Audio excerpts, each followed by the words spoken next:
Hello everyone, in this video we will see how to install LibreOffice Suite latest version 26 on Windows 11 operating systems. Either it may be 11, 10 or servers. Okay, first go to LibreOffice official website. It is libreoffice.org.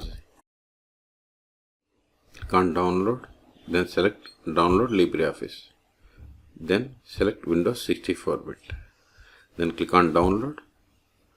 Wait a moment, download will be started. See, download started. Go to downloads.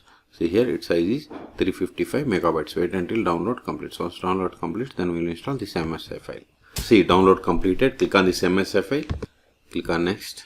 Setup types. Typical or custom. I am going to select typical. Then click on next.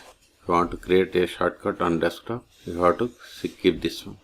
If you want to load LibreOffice during system startup, we have to select this. It is up to you. I don't want either of them. Then click on install.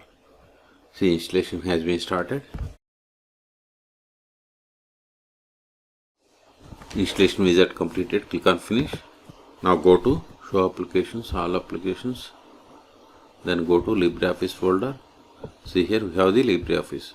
See, we have all LibreOffice applications. Okay, let me open this LibreOffice Calc. It is like MS Office Excel. Now verify the version. Go to help about LibreOffice. See, we have installed 26.2. See, this looks like same as MS Office Excel.